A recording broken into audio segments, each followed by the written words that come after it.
Welcome, everyone.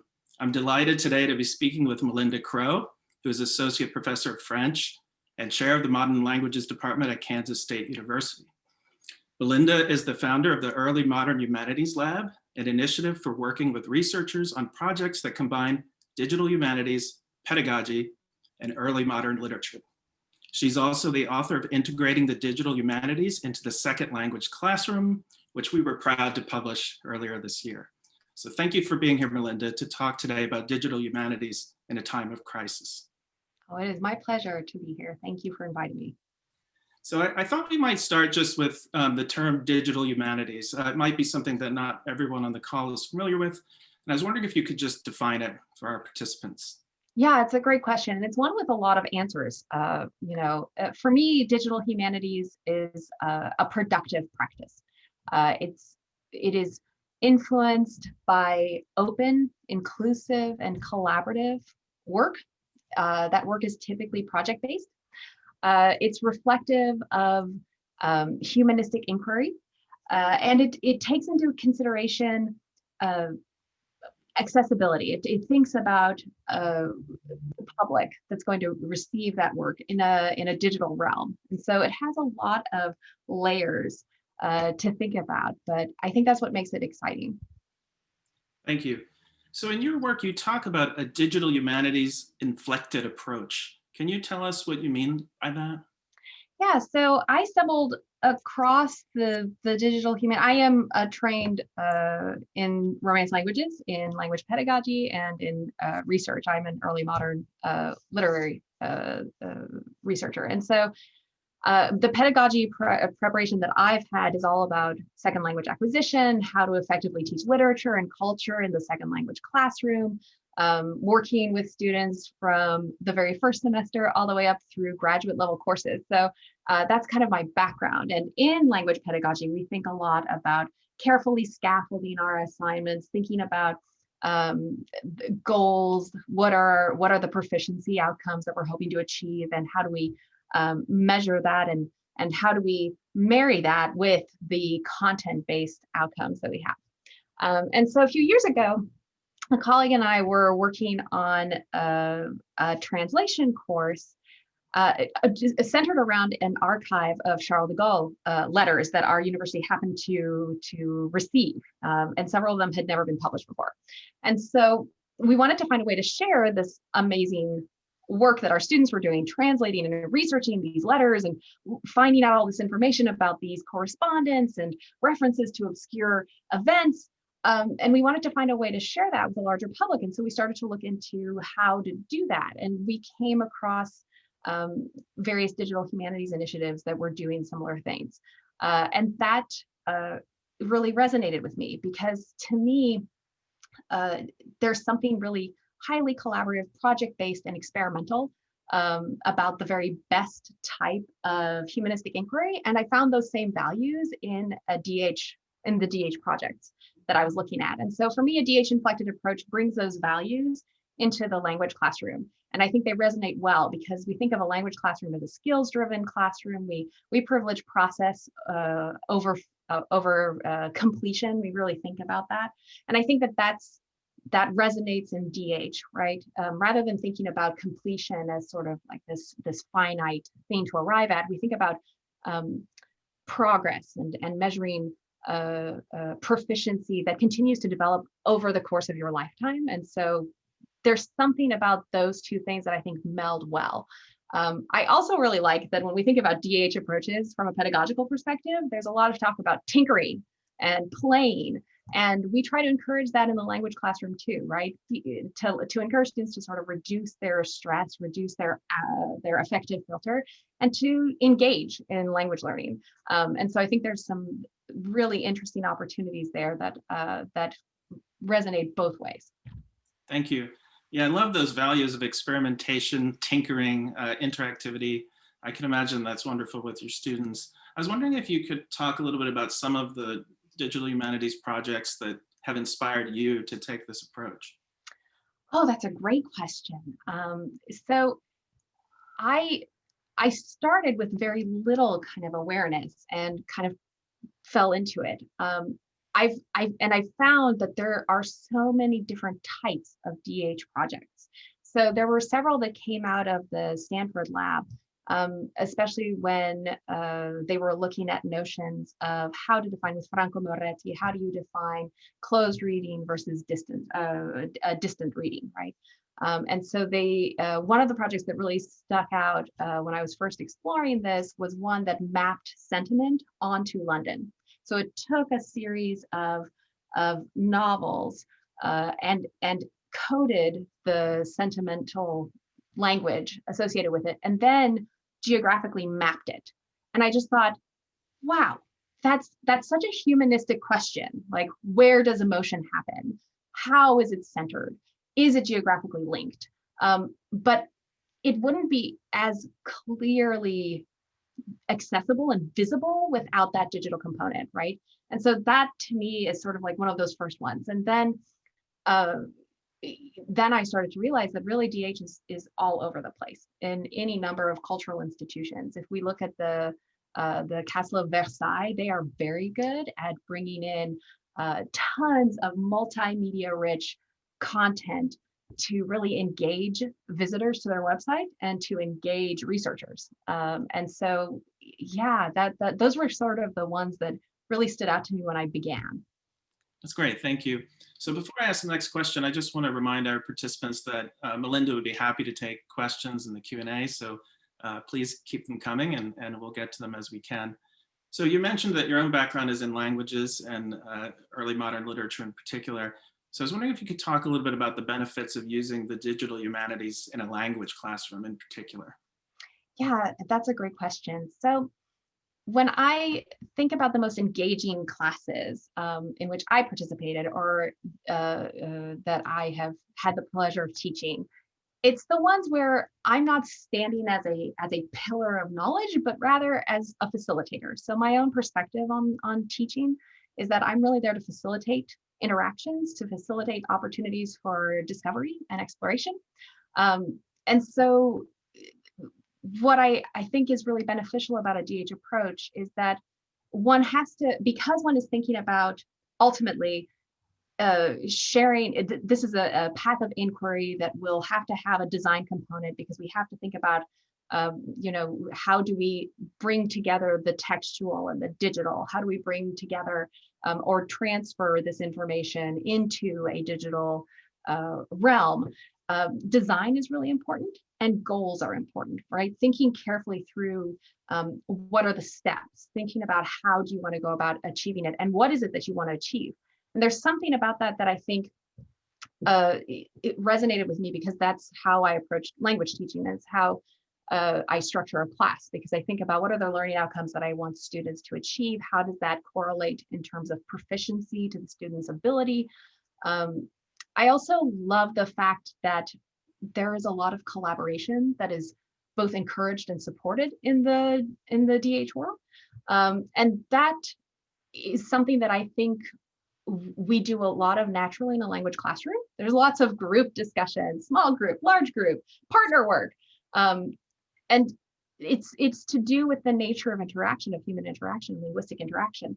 The more that we can multiply opportunities for language use during a 50-minute period, the more opportunities they have then for contact hours, right? And for experimentation. And so to me, some of the most immediate benefits are a goal-based, scaffolded design, focus on design that is collaborative and really encourages collaboration. What I love about the DH project is that when it's project-based, when we're thinking about something that the students know ultimately will appear somewhere, and they'll have that ownership and that opportunity for authorship, they get engaged in a really meaningful way. So if I were to tell students, oh, we're going to read a whole bunch of Madame de Sévigné's letters, they're like, okay, some will be excited about that, and some will be like, okay, I'll follow along, I'm here. But if I tell them, but we're taking those letters and we're going to start looking at the relationships between where she's writing the letter and what are the themes that are explored. When she's writing in a country location, is she writing about certain topics? Are they different than when she's writing in the city? So it it lends a certain immediacy because they're building together, they're working together to design, and it gives purpose. And that's not to say that there aren't other ways to achieve those purpose, but this to me has a professional component that is immediately applicable. Because if I think about what my students are ultimately going to go and do, some of them will absolutely go on and be K through 12 teachers, or they may go on to higher ed. And I'm excited about those opportunities. But some of them are double majors with business or with engineering or architecture. And what's going to help them long term is finding ways to bring their language study and their language skills into a digital context, because we're going to be working in a digital world. And thinking about public facing information, that is ultimately what you will do when you go into the job market. So to me, there's that kind of added opportunity to really explore notions of digital literacy, ensuring that the students know kind of how to work in a digital world. I think that has become increasingly apparent given our current situation. Yeah, absolutely. So we may have some participants who buy the sales pitch you just made and would like to integrate more digital humanities into their teaching. I think you touched on a couple of maybe the ingredients of success: planning, knowing what you're trying to achieve. But what other advice would you have for teachers who would like to take more of this approach? So start small. Don't necessarily do what I did. I jumped in thinking, oh, this is great, I'm so excited, and had a really kind of grandiose idea for a project. And as my colleague and I were working through that first one, we started to realize all the things we didn't know. We started to realize all the kind of like the challenges that accompany public facing work, the questions of copyright, the questions of how do you just physically go about doing this, and where do you store that information? So I would recommend starting small. Think about starting by exploring existing projects. So we were talking about some of those projects that really kind of had inspired me when I started looking. And I've actually done this type of activity with my students in a class where we were looking at Molière, who's a 17th century comic playwright. I had them evaluate 3 different projects that exist, DH projects that interact with text by Molière in 3 very different ways. And so what I had them do was to start by just evaluating the design. What did they think about the project? How was the interface? Was it user-friendly? Was it clear to you by using this site, by interacting with this project, what the goals were of the project? Now read what the goals are supposed to be. Was that clear to you? Are there things that they could have done differently or maybe better? Is it outdated in some way? And that's another very real challenge to think about in the digital world where things change on a dime. How do you ensure longevity? How do you ensure sort of like that project will have a life beyond the end of the class? So for me, I love to have the students start small. I like to think about process. We might start by either exploring existing projects and evaluating their interface and design. You might then take the next step and say, okay, guys, well, if we were going to do this, what would we do? And if you think about that from a linguistic perspective, think about how complicated that question is, right? We're looking at kind of abstract, hypothetical discussion. So we're already moving the students towards another level of proficiency because we're asking them to think in a sort of a meta way. But there are ways to do that with really carefully designed opportunities where we start by maybe doing some brainstorming and we partner up to brainstorm. So I think that doing some of that preliminary work is a nice way to get an intro into the field. And then there are a lot of different amazing apps that come out of for example, Night Lab out of Northwestern has some amazing ready to go tools that you can just go ahead and start using. And I think that's a really good way to begin, right? I don't think that you need to be a coder in order to do digital humanities. I think there are some people who do that, and I think that's amazing. But I think that there are also a wonderful set of available tools that can be utilized regardless of your level of comfort with coding, for example. So my best advice would be start small. Think about doing some exploration with your students, walking them through, thinking about design, and then think about how to integrate it really carefully with what it is that you're already doing. Capitalize on the stuff that you're already doing in class. And some of that can be as simple as preparing an exhibition of their work. Some of it can be doing a comparative study of a cultural topic that they're working on. That's a really common activity that we do in a language classroom. So I think that there are lots of ways to do it, but my number one advice is start small. Thank you. So you mentioned that, this approach has some particular advantages in our current environment where so many of us are spending so much time in these kind of situations like we're doing right now. So I was wondering if you could talk a little bit about your teaching this fall, how's that going, and how you're integrating digital humanities into it. Yeah, that's a good question. And so, I would love to sit here and say everything is rosy, but it is not. And we may as well recognize the reality that what we're doing is hard, right? Teaching online in this really, even if we have had previous experience teaching online, this is not that. This is really different, right? So my classes this fall, at K-State, we had 3 different options. We could either maintain face-to-face, but with masks, social distancing, very small, like low caps on the room. We did a number of ventilation studies. The other option was to do fully online. And the third option was to do a mix of the two, a hybrid approach. And so that was what I elected. I'm teaching this fall an introduction to literature, French literature class. The scope is medieval through 18th century. I taught the course last fall, and last fall we did, it was in person, face-to-face. It met twice a week for 75 minutes. We did several DH sort of small steps. We worked with how do we do metadata? What is metadata? What does that look like? And that helps students with research projects, because if we think about metadata, it's keywords. How do you effectively look for research in a database? Through keywords. So there were some nice ways to tie that in. And we did some different implementations of different tools, but kind of on a small, keeping it small, scaled appropriately. But we did that in person. We did demos in person. Then we went out and we did some brainstorming and we did some design. Then we came back and shared design ideas. And then we went back and did some implementation, experimentation. We came back. That's not really possible this semester. So the room that I was assigned is too small for all the students to be in the room at once. So once a week, we meet all together online via Zoom, because in my mind, it is important to kind of create an opportunity for synchronicity in a language classroom and for community, building community, especially in a time that is it's so difficult to have that connection because we are sort of all separated. And then on Thursdays, we rotate through small groups, and the students could elect whether or not they wanted to be online or in the classroom. And anytime that they come in, they're rotating through 3 different small groups.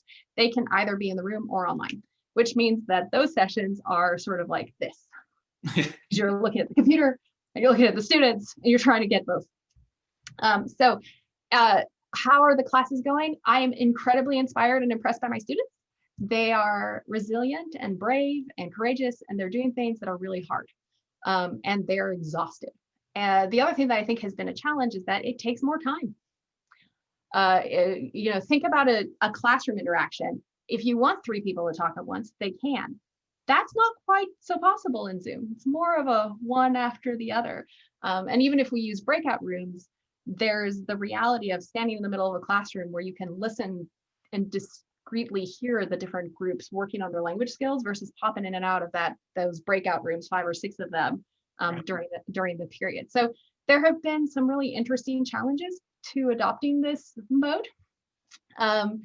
Anecdotally, I had a student who has taken a class with me before in DH, and he said, "Oh, you must be in your element." And I was like, no, not at all. I don't think anything could have prepared anybody for this type of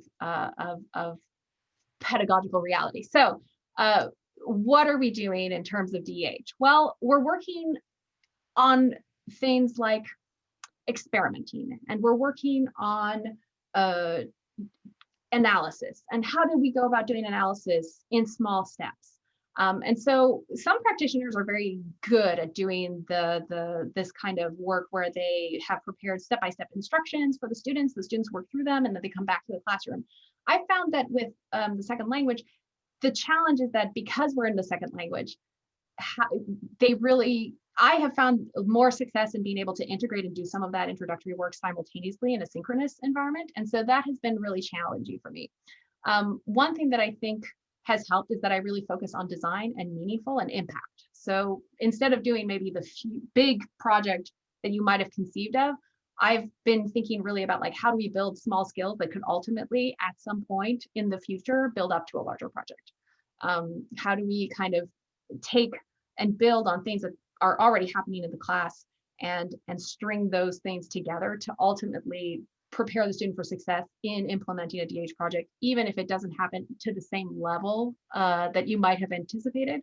And I think being flexible, I have had to kind of be willing to recognize that what I was hoping would happen may not happen, and that's okay because there's still progress being made. So that was a very long-winded answer that I hope answered your question. No, it very much did. And I wanted to kind of follow up by asking, you mentioned earlier that one of the great things about the digital humanities is fostering collaboration among students. And that's something that maybe traditional humanities is, strained to do at times, and that it's valuable for students, when they go into the workplace. And that all sounds exactly right. And I was wondering if you could talk a little bit about how you're fostering that kind of collaboration now. Are there ways to go beyond breakout rooms? Are there techniques that you use that might be useful to others? So, this is that challenge. It's a challenging question, right? How do you create opportunities for collaboration and teamwork and community building in an environment that by definition has to remain somewhat separated, right? For very good reasons. So some things that I've done that I have found successful are relying on some more maybe like low tech things, like a discussion board where I'll post a question and we'll just discuss it and it's not necessarily the most it's not the same as a classroom interaction where everybody's participating, but there's something valuable there about having the time for the student to process, right? To take a look at it, see what someone else is writing, share their answer, prepare. So there's value in that, and it's something that we do anyway. So I found that actually the students have really enjoyed kind of more low tech opportunities.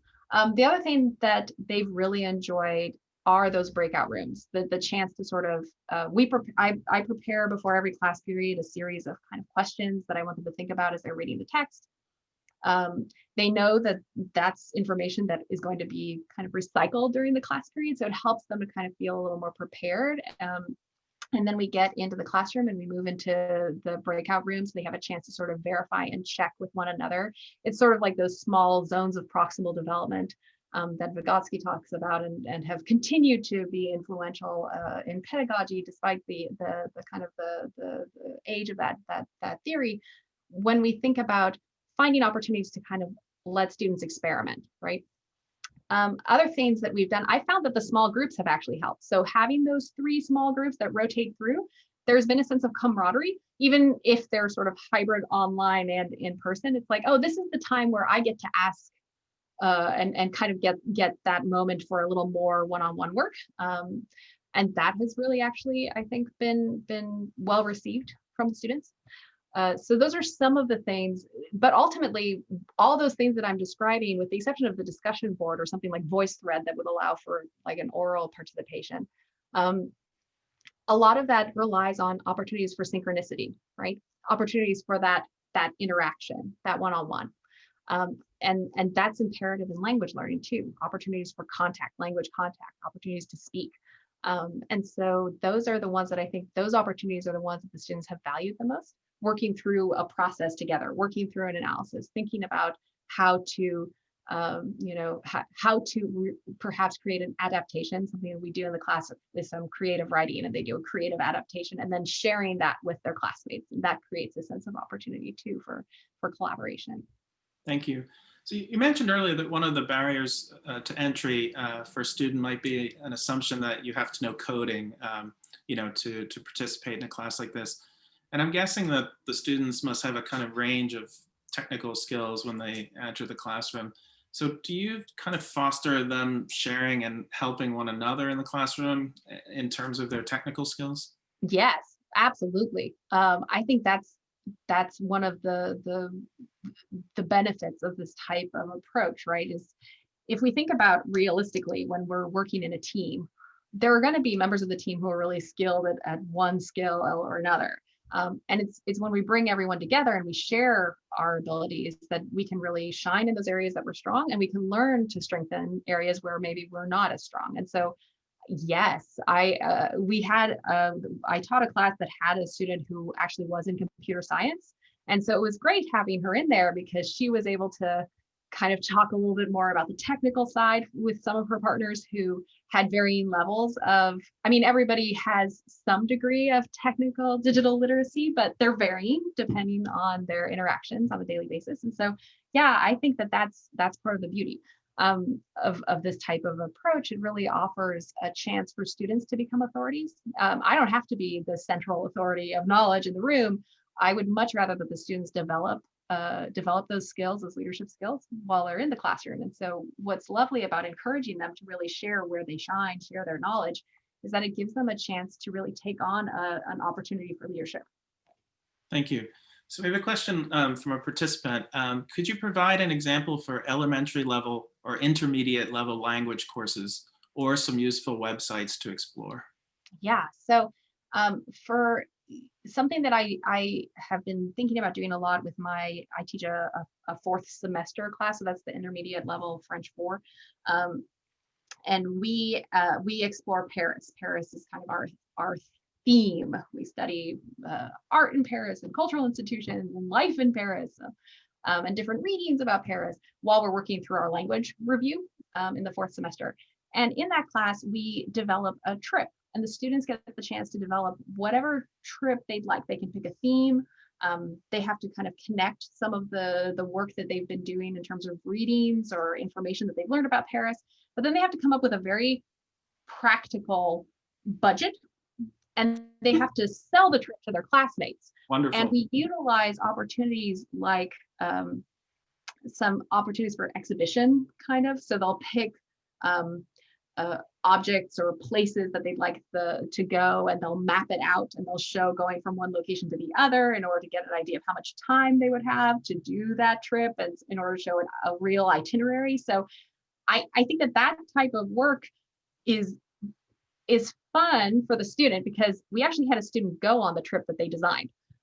They were so excited about it. And I mean, hopefully we'll be able to do that again soon. But the other thing about that is that it's really practical. It's helping them to use those skills and those numbers, those grammatical structures that we tend to want them to kind of improve on in that intermediate level. And I think that could be done in varying ways. So you could articulate it differently. So rather than having small groups work more independently at the intermediate level, at a lower level, you might say that we as a class are going to design this trip, and each small group might create one stop on the road, right? And they could talk about how they feel about that stop and what they will do the next day. And so I think there would be ways to kind of modify and scaffold that type of project across different levels of proficiency. Great, thank you. That sounds like a terrific class and project. I wish I could take that one. So we're coming to the end of our time, but just wanted to end with kind of a big picture question. Presumably someday our current predicament will come to an end, or at least ease enough that we can go about our lives more or less as before. And I was wondering what you feel you've learned from teaching digital humanities during the past 6 to 8 months that you will carry forward into your teaching, even in a more normal situation? Yeah, so that's a really good question. So a couple of things that have really stood out to me when I think about what has been successful and what hasn't, because not everything works. One thing is to just be a little patient with myself in terms of when I'm designing something, if it doesn't work out, patient in terms of thinking through carefully how much time it might actually take, and being flexible with that. So there are some questions of like flexibility, resiliency, thinking really intentionally about design that are inherent within a DH implemented approach to language learning that have resonated even more with me as I've been working through the pandemic. Another thing that I think has really struck me is just how versatile DH can be, and how versatile, it's as versatile as the practitioner is. And so there are ways to really facilitate introductions to DH in varying ways that I think can bring a lot of value to the classroom. And so things that I'm thinking about for the day when we do someday return are just taking some of that with me, really thinking carefully about impact and thinking about the design in order to facilitate that. Thank you. This has been really fascinating and instructive. I wish we could continue to talk, but I think we're going to have to leave it there. So I wanted to thank you for being with us today, Melinda. Thank you so much for having me. It's been a pleasure. Thank you again. And so I wanted to say to everyone, 2 weeks from today, we're going to be talking to Duke University professors Joan Clifford and Deborah Reisinger about community-based learning in a time of crisis. So I hope you'll be able to join us for that. And in the meantime, please stay safe and healthy. And thank you again, Melinda. Thank you. Bye-bye. Take care, everyone. Bye-bye.